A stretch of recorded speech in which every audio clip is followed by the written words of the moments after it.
Hi hello नमस्ते, मी पूजा. मी आणि बरंच काही या यूट्यूब चॅनलवर तुम्हा सगळ्यांचंच अगदी मनापासून स्वागत करते. आज आपण 2 कांद्यांपासून खूप झटपट तितकीच पौष्टिक होणारी अशी एक रेसिपी पाहणार आहोत.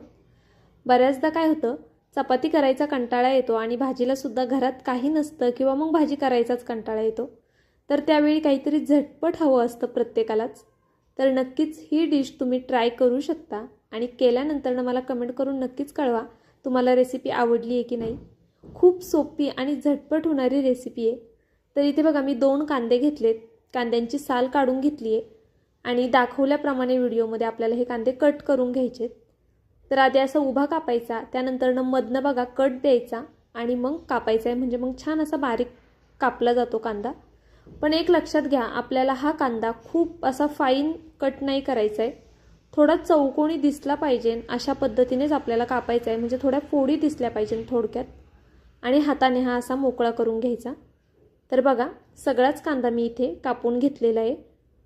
तुम्ही पाहू शकता अगदी अशा चौकोनी चौकोनी फोडी आपण ठेवलेल्या आहेत. खूप बारीक कापलेला नाही आहे आणि खूप जास्त जाडही नाही ठेवलं आहे. आता इथे माझ्याकडे एक गाजर आहे म्हणून मी ते ॲड करते यामध्ये. जर तुमच्याकडे नसेल तर नाही घातलं तरी काही हरकत नाही आहे, पण असेल तर घाला, नसेल तर नका घालू. आता ह्या गाजरची आपल्याला साल काढून घ्यायची बघा. आता तुम्ही म्हणाल साल प्रत्येकालाच काढता येते, पण जर तुम्ही माझे बरेचशा कमेंट जर वाचल्या तर बहुतेक कमेंट अशा येतात की ताई भाजी कटिंग करण्यापासून सुद्धा दाखवत जा, आम्हाला ते सुद्धा पाहायला आवडतं. आणि बऱ्याचशा गृहिणी अशा असतात की ज्यांना खूप डिटेलमध्ये व्हिडिओ हवा असतो, तर त्यासाठी माझा व्हिडिओ खूप डिटेलमध्ये असतो. तर काही अशा गोष्टी आहेत की ज्या थोड्याशा तुम्ही सुद्धा ॲडजस्ट करा. तर चला आता बघा साल काढून झाली आहे. आपल्याला किसून घ्यायचं आहे हे गाजर. बरं, किसताना ह्याच्यामधला जो पार्ट असतो तो तुम्ही काढून टाकलात तरीसुद्धा चालणार आहे किंवा नाही काढलात तरीसुद्धा चालणार आहे. आता मी इथे संपूर्ण गाजर तुम्हाला किसून नाही दाखवत, अशा पद्धतीने आपल्याला गाजर किसायचं आहे. तुम्ही पाहू शकता आपलं गाजर संपूर्ण किसून झालेलं आहे. बरं लक्षात घ्या, बारीक किसणीनेच किसा, मोठ्या किसणीने गाजर किसू नका, नाहीतर मग जाड जाड स्लाइस होतील त्याच्या. शक्यतो असं बारीक किसणीनेच किसा. आता त्यानंतरनं काय करायचं आहे, आपल्याला एक भांडं घ्यायचं आहे. पसरट भांडं घ्या शक्यतो आणि मोठं घ्या भांडं घेतानाच. आता त्यामध्ये हे 2 कांदे घालायचे आपल्याला चिरलेले. त्यानंतरनं जे आपण गाजर किसून घेतले ते सुद्धा आपल्याला यात घालायचे. बरं, आता गाजराऐवजी तुमच्याकडे ज्या काही भाज्या असतील घरामध्ये, कोणत्याही, अगदी पालेभाजी असो किंवा कोणतीही भाजी, ती तुम्ही यात नक्कीच ॲड करू शकता. त्यानंतरनं मी इथे अद्रक लसणाची पेस्ट घेतलेली आहे 1 चमचाभर.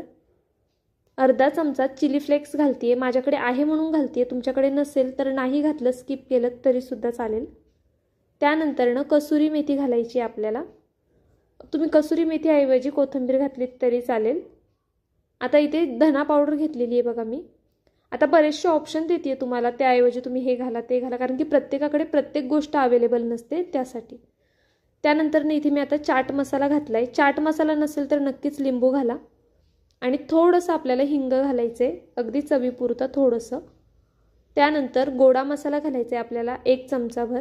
कोणताही गरम मसाला घेतलात तरीसुद्धा चालणार आहे. त्यानंतर बघा इथे मी हळद घातली आहे, चिमूटभर फक्त. आणि त्यानंतर आपल्याला बेडगी मिरची पावडर घालायची आहे. आपण आधी चिली फ्लेक्ससुद्धा मी घातलेत, त्यामुळे मग बेडगी मिरची पावडर वापरली आहे. तुम्ही हवं तर लाल तिखट घातलं तरी चालेल. आता इथे ओवा घेतला 1 मोठा चमचा आणि तो छान असा हातावरती क्रश करून घालायचा आहे आपल्याला, म्हणजे मग त्याचा जो स्वाद असतो तो आपल्या पदार्थामध्ये छान उतरला जातो. आता हे सगळं झालं की यामध्ये गव्हाचं पीठ ॲड करायचं आहे आपल्याला 2 मोठे चमचे.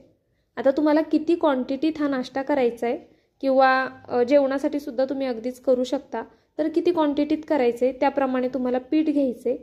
इथे बघा मी 2 चमचे पीठ घेतलेले, तर मी हे 3 माणसांसाठी करते आहे. आता यामध्ये अर्धा तांब्या पाणी घातलेलं आहे मी आधी आणि हे छान असं मिक्स करून घेऊया. एकदम खूप सारं पाणी घालू नका, थोडं थोडं करत पाणी घालायचे. पण थोडंसं जास्त झालं तरी टेन्शन घेऊ नका, कारण की आपल्याला ह्या रेसिपीसाठी पीठ घट्ट नाही ठेवायचे. पुढे तुम्हाला समजेलच नक्की आपल्याला कसं पीठ हवं आहे यासाठी. आता बघा हे पाण्यामध्ये मी छान असं एकसारखं हलवून घेतलेलं आहे. पाणी घातल्यावर पुन्हा मी अर्धा तांब्याच्या आसपास पाणी घातले आणि हे पुन्हा व्यवस्थित असं मिक्स करून घेते. आता जर तुम्ही पीठ जास्त घेतलं तर तुम्हाला मग पाणी जास्त लागू शकतं, त्यामुळे मग पाण्याचा अगदीच अंदाज नाही सांगत की 1 तांब्या लागला किंवा 2 तांबे लागले, कारण की प्रत्येकाला कमी जास्त लागू शकतं. फक्त किती पातळ ठेवायचे ते पुढे मी तुम्हाला दाखवते संपूर्ण पाणी मिक्स करून झाल्यानंतरनं. आणि मी हलवते, यावरनं तुम्हाला अंदाज आला असेल की आपल्याला कितपत पातळ हे बॅटर ठेवायचे आणि बहुतेक जणांना समजलं सुद्धा असेल की आपण नक्की आज काय करतोय. व्हिडिओ संपूर्ण पहा, म्हणजे ही रेसिपी फसते की काय होतं, काय करावं लागतं ते तुमच्या सगळं लक्षात येईल. बरं, आता पाणी ॲड केल्यानंतरच आपल्याला मीठ घालायचे, कारण की आधीच जर मीठ घातलं तर ते कमी पडू शकतं किंवा जास्तसुद्धा होऊ शकतं. त्यामुळे आधी पाणी ॲड करा, त्यानंतरच मीठ घाला. इथे मी चवीनुसार मीठ घालून घेतले आणि चमच्याच्या साहाय्याने व्यवस्थित ते मिक्स करून घेतलेले. तुम्ही पाहू शकता हे बॅटर आपलं कितपत पातळ आहे ते. आणि मी पुन्हा एकदा सांगते, तुम्ही यामध्ये भरपूर प्रकारच्या भाज्या घालू शकता ज्या तुम्हाला आवडत असतील त्या. आता हे बॅटर आपलं रेडी झालं आहे एकदम. इथे मी पॅन तापायला ठेवलेला आहे. पॅन गरम झाला की त्याला तेल थोडंसं लावून घ्यायचे, खूप जास्त तेल लावायचं नाही, अगदी थोडं तेल लावा. आणि पुन्हा एकदा तुमची रेसिपी चुकू नये म्हणून एक गोष्ट सांगते खास करून, जर तुम्ही चपाती करायच्या तव्यामध्ये जर करत असाल तर थोडं तेल जास्त लावा, नाहीतर मग हे चिटकून बसू शकतं. पॅनमध्ये शक्यतो इझिली निघून येतो हा डोसा. तर आता तुम्ही पाहू शकता, टाकताना सुद्धा बघा मी साईडने टाकते आणि मग मध्ये टाकते. थोडं वरती पेला उचलूनच टाकायचं, म्हणजे मग अशी छान जाळी येते आणि मस्त जाळीदार डोसे आपले तयार होतात. आता ही वरची साईड पूर्णपणे सुकून द्यायची. त्यानंतरनं जे होल आहेत त्यामध्ये अगदी थोडं थोडं असं तेल सोडायचं आहे आपल्याला, म्हणजे मग ते छान खरपूस आणि क्रिस्पी होतात. जर तुम्हाला तेलाऐवजी तूप वापरायचं असेल तर ते सुद्धा वापरू शकता किंवा बटर लावलं तरी चालेल, पण तेल, तूप किंवा बटर काहीतरी लावा, म्हणजे मग छान खरपूस होतात डोसे. आता तुम्ही पाहू शकता खालच्या साईडनी बऱ्यापैकी व्यवस्थित झालेला आहे हा डोसा.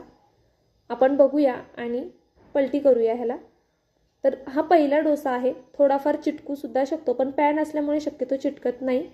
पण एक काळजी घ्या, खालची साईड पूर्णपणे होऊन द्या, त्यानंतरच पलटा. जर खालची साईड खूप ओली असेल तर मग पलटताना 100% आपला डोसा तुटणार आहे. त्यामुळे खालची साईड व्यवस्थित होऊन द्या. हवं तर कलत्याच्या साह्याने थोडीशी बाजू उचलून पहा की खालून थोडा लालसर झालाय की नाही, त्यानंतरच मग पलटायचं आहे. तर हा दोन्ही साईडनी व्यवस्थित आपल्याला भाजून घ्यायचं आहे. व्यवस्थित भाजा. आणि गव्हाचं पीठ आहे त्यामुळे ते थोडंसं मऊसर राहतं, तर तुम्हाला वाटेल कच्चं राहिलं आहे की काय करताना, पण ते कच्चं राहत नाही. एका डोशाला कमीत कमी 3 मिनटं तरी भाजू द्या मीडियम गॅसवरती, तो आरामात भाजला जातो. आणि ते तुम्ही पाहू शकता मस्त असा आपला डोसा तयार झालेला आहे. खूप जाळीदार होतो, मुलांच्या टिफिनसाठी करू शकता किंवा मग आदल्यामधल्या वेळेत खायला. आणि खूप झटपट होणारी रेसिपी आहे खरं तर, एक 10-1 मिनटामध्ये तर आरामात होऊन जाते. त्यामुळे नक्कीच ट्राय करू शकता. भरपूर जर भाज्या घातल्या तर मुलांच्या पोटात भाज्यासुद्धा जातात आणि पौष्टिक होऊन जातो जास्त. त्यामुळे नक्कीच एकदा ट्राय करा. आता व्हिडिओ इथपर्यंत पाहिलाच आहे तर ह्या जाळीदार डोश्यासाठी एक लाईक करायला विसरू नका. नवीन असाल तर नक्कीच सबस्क्राईब करा. आणि 2-3 दिवसांपूर्वी मी एक रेसिपी अपलोड केली आहे ब्रेड आणि बटाट्याची, ती जर पाहिली नसेल तर आवर्जून जाऊन पहा. त्याला भरभरून तुम्ही प्रतिसाद दिलाय, खरंच खूप छान वाटलं पाहून. असंच प्रेम राहू द्या. आणि नवीन असाल तर नक्कीच सबस्क्राईब करून घ्या. आणि आपल्या चॅनलवरती भरपूर प्रकारचे व्हिडिओ असतात, म्हणजे रेसिपीचेच. टिफिनसाठी म्हणा, नाश्त्यासाठी, मुलांच्या टिफिनसाठी, किंवा पाहुणे आल्यावरती तुम्ही झटपट काय करू शकता, व्हेजमध्ये, नॉनव्हेजमध्ये, अशा भरपूर रेसिपी मी आपल्या चॅनलवरती ऑलरेडी अपलोड केलेल्या आहेत. बऱ्याच चटण्यासुद्धा आहेत आपल्या चॅनलवरती. तुम्ही माझे संपूर्ण व्हिडिओ सर्च करा आणि पहा, तुम्हाला भरपूर प्रकारचे व्हिडिओ आपल्या चॅनलवरती मिळून जातील. त्यामुळेच सांगते, जर नवीन असेल तर पुढील येणाऱ्या व्हिडिओंसाठी नक्कीच एक सबस्क्राईब करून घ्या. आता बघा हा डोसा मस्त झालेला आहे, अगदी परफेक्ट असा होतो. खालच्या साईडनी पाहताय तुम्ही, सहज उचलता येतोय. असा झाल्यानंतरच तो पलटायचा आहे, म्हणजे मग तुटणार नाही अजिबात. आणि पुन्हा सांगते, जर तुम्ही चपाती करायच्या तव्यामध्ये करत असाल तर थोडे पेशन्स ठेवा, त्यामध्ये व्हायला वेळ लागतो. हा तवा जास्त पातळ असतो आणि नॉनस्टिक असल्यामुळे खूप सहज उचलला जातो. तर चला, आपले डोसे रेडी झालेले आहेत. तुम्हाला कसे वाटले ते मला नक्कीच कमेंट करून कळवा. हा डोसा तुम्ही सॉससोबत, केचपसोबत, मेयोनीजसोबत किंवा मग कोणत्याही प्रकारच्या चटणीसोबत खाऊ शकता. काहीच नसेल तर दह्यासोबत, किंवा तेही नसेल तर नक्कीच चहासोबत, शेंगदाण्याची चटणी, अगदी तुम्हाला वाटेल त्या पदार्थांसोबत हा डोसा तुम्ही खाऊ शकता. हलका फुलका नाश्ता होतो, जास्त हेवी होणार नाही. त्यामुळे नक्कीच एकदा तरी ट्राय करूनच पहा. आणि व्हिडिओ इथपर्यंत पाहिला आहे तर नक्कीच एक लाईकसुद्धा करा. मी तुम्हाला दाखवते जवळून किती जाळी छान आली आहे आणि किती पातळ आणि मस्त झालेले इथे डोसे. खरंच खूप कमाल होतात. एकदा केले तर मुलं नेहमी म्हणतील की हाच डोसा आम्हाला करून देत जा म्हणून. पीठ भिजवायची झंझट नाही आहे किंवा वाटण घाटण नाही आहे, काहीच नाही. त्यामुळे नक्कीच एकदा ट्राय करू शकता. तर चला, असाच एक छानसा व्हिडिओ घेऊन मी पुन्हा हजर राहीन. तोपर्यंत बाय. व्हिडिओ संपूर्ण पाहिलात त्याबद्दल खरंच खूप मनापासून धन्यवाद.